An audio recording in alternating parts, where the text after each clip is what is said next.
Anyway, does not want us doing podcasts. It's so driving us crazy. We're going to give you 4 of the 7 signs that you may be having an emotional affair. You're so proper, Which hun. is not good. Thank you. Okay, all right. Go ahead. Number 1, you make sure you look nice. Okay, so you take a little extra time to get dressed up when you know you're going to see this person. Hair looks great. You smell incredible. You're usually in a really good mood knowing that you're about to see this person. That is a sign of an emotional affair, because if you are married, why are you getting all excited and all dressed up to see somebody else that's just a friend?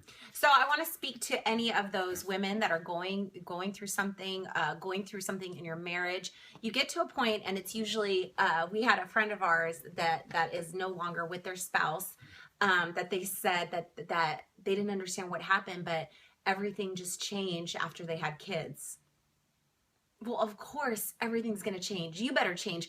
I'm hoping Lyndan is not the same man he was when he was 19 and I married him. You're going to change. It's part of marriage. It's part of who you are. So there's times when, it's not all wonderful rainbows and unicorns in your marriage. It's hard. And there was a time that I always talk about how me and Lyndan, we were going through the trenches. I didn't like him. He didn't like me. He wasn't complimenting me all the time like he used to. He wasn't messing around with me and flirting with me. This fool was mean. He was, and you were mean too, fool. Yeah. And so, so I had a job at the gym. I ended up getting a job. I was a stay-at-home mom for how many years? 16 years. Yeah. And I ended up working part-time as a trainer at the gym. Because I was always stressed out, I wasn't eating very well, so I was at my thinnest, but in my head, I looked good because I was thin. Kiki is rolling her eyes right now. I know she is. Yeah, she's like that. So I felt like I looked the best that I've ever looked. And I was I was no longer looked at as a mom or Lyndan's wife. I was looked at as a woman. And I hadn't been looked at like that since I was a teenager, which is silly. And so I liked the attention that I was getting from men. Lyndan wasn't giving me that attention at home. So I was taking a little extra time to do my hair, do my makeup, smiling a little bit too long at men that were looking at me, doing things like that. In my head, I was telling myself, well, I'm not doing anything wrong. I'm not cheating on him. I'm not talking with them. I'm not sharing my phone number. I'm not doing anything wrong. So why is this wrong? But inside, I'm like, this doesn't feel right. Why don't I call a friend that will tell me that this is not wrong? So mistake number 1, that's what I did. I called the friend and said, I'm getting all this attention. I kind of like it. She's like, oh my gosh, girl, enjoy it. Enjoy it. It's good. But what it did was it pulled me away from Lyndan. It showed me that, I don't need you because all these other guys are looking at me. All these other guys like me. And I'm okay with that. And it pulled me in a bad direction. Yes. Now, did I do anything with that? No, I didn't fully do anything with that. But in ways, I think I was headed towards an emotional affair. Yeah. And this is what, 9 years ago? About 9 years ago. Yeah, and it caused us to argue a lot because I would see it. We went to the same gym, so I would see it. And that's a whole nother topic. All right. So number 1, you make sure you look nice when you know you're going to see this person. Number 2 is you share your relationship disappointments, the bad stuff that's going on.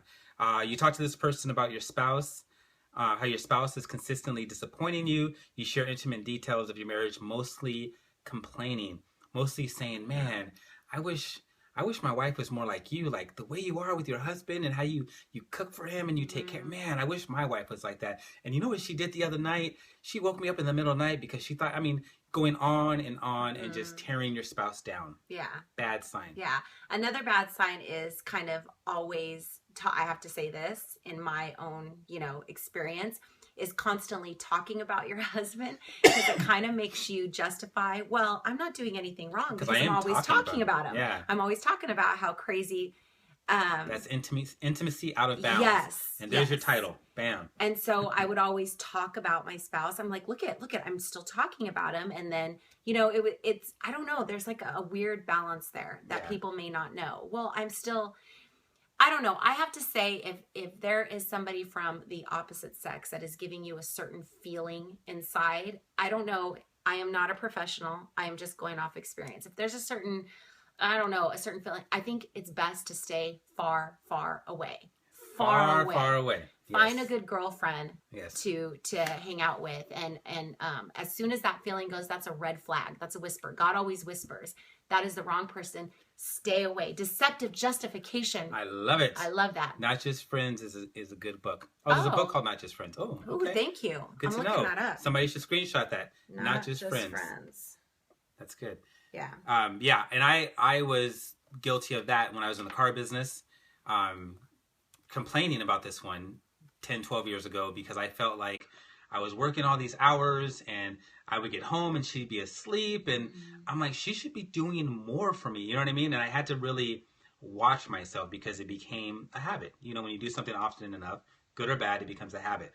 So I had to really learn how to pull back and not air my dirty laundry, especially to the opposite sex. Yeah. Okay. And you know what's really crazy? What? We have never been closer or better. We still fight. We're not perfect. Yeah. But we have never been better ever since we left a certain atmosphere we were in. True that. We are no longer in that. We had to take ourselves out of that, you know, find new friends, be a part of a new group of people. Yeah. Women that liked hanging out with their husbands who liked hanging out with their wives. We had to find a new circle of friends, and that helped a lot. Yes, that was me, young Kiki, in the restaurant, that environment. Yeah. That bad environment. Yeah, bad environment. So you can read number 3. Okay. So number 1, you make sure you look nice for this person when you know you're going to see them. Number 2, you share your relationship woes, your disappointments. Oh, I'm so sad with this person. Mm-hmm. And why are you acting everything out? I don't know. I feel good. All right. And number 3? Okay, you figure. I wish they could see what Lyndan's doing right now. Lyndan is pointing at the number he wants me to read, and he's going like this. Because she won't read it. She's still talking and like, oh, look at all these squirrels. I am not looking at squirrels. I'm laughing at you. Why like this? Why Hercules? Because Hercules. Squirrels. I'm laughing at you because you're acting everything out. Oh, woe is me. And it's making me laugh. You're making me laugh, okay? Oh my gosh, stop. You figure out a way to spend extra time with them. If it's someone you work with, you go out of your way to get near them and figure out ways to spend extra time with them. At the water cooler. Does anybody do the water cooler anymore? Do they still have water coolers? I don't know. Everybody brings we their have not worked in the office their so bottled water, like swell bottles, or they bring their Father of the Year mug. Well, I'm sorry, not everybody has a Father of the Year mug, because I was given this by Jimmy Kimmel. Lord. Jimmy Kimmel gave this to me. Yeah. All right. I'm just saying. No. Okay. So I would have to say that that's a huge red flag. If you are finding yourself wanting to go out of your way to spend time with them, go to lunch. First of all, in our books, in our experience, male and females going out to lunch that are not married on their own is not good. Of course, you have business meetings, you have this and that, but never a good idea. I don't know. Because the thing is, you don't wake up in the morning and say, you know what?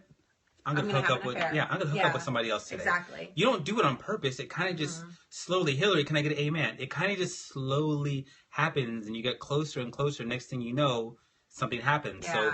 So if you are a recovering alcoholic, don't hang out in a bar, because if you hang out in a bar, you start off with water, and then you start off with water and ice, and then you say, you know what, just give me a little bit of that. And before you know it, you're drinking all over again. Yeah. So don't put yourself in a position to fail. Don't set yourself up for failure. Yeah. Okay, go ahead. So anyways, if you find yourself going out of your way to go to lunch with them, if you find yourself kind of excited, I want to see them, I want to kind of like a crush, because I have to tell you, I understand, I get it. It feels good.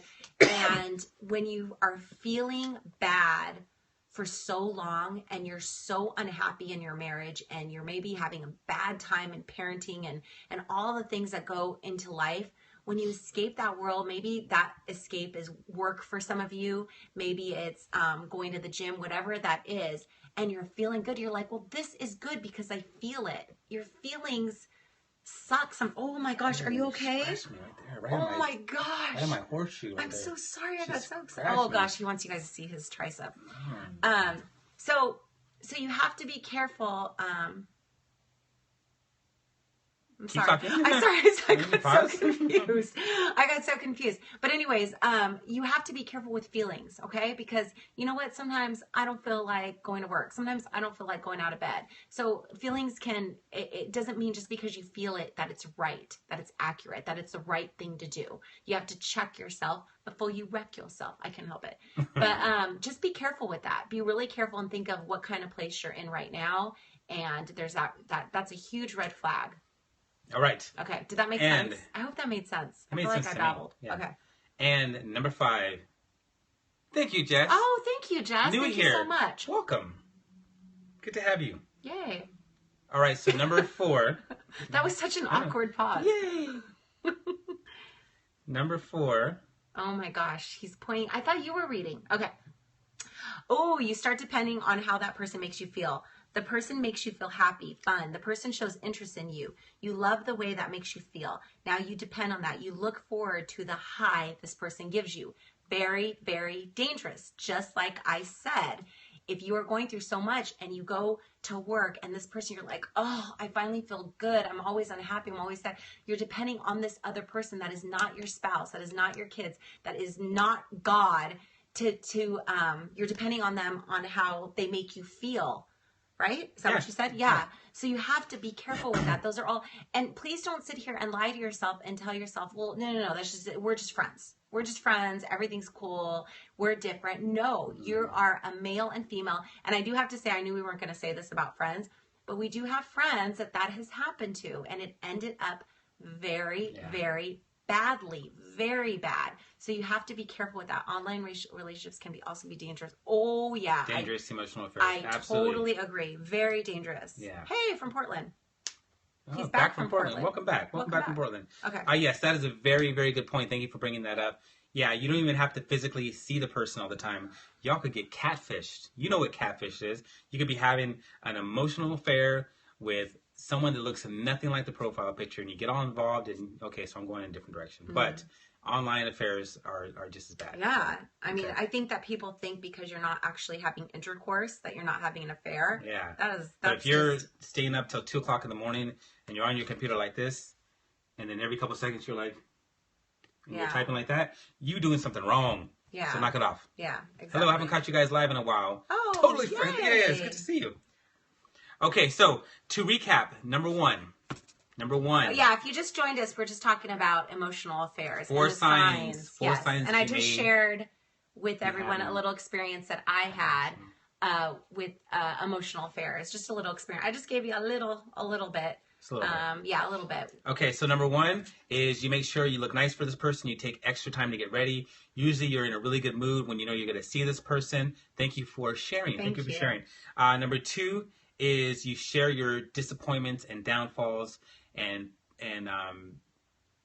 the times that you're upset with your spouse, with this person. Basically, you complain to this person about how bad your spouse is. So dangerous. Find a BFF, a girlfriend to share that with. Number 3 is you figure out a way to spend extra time with this person. Hey, will you walk me to my car? I park kind of far away. Or, hey, meet me outside. I got to tell you something real quick.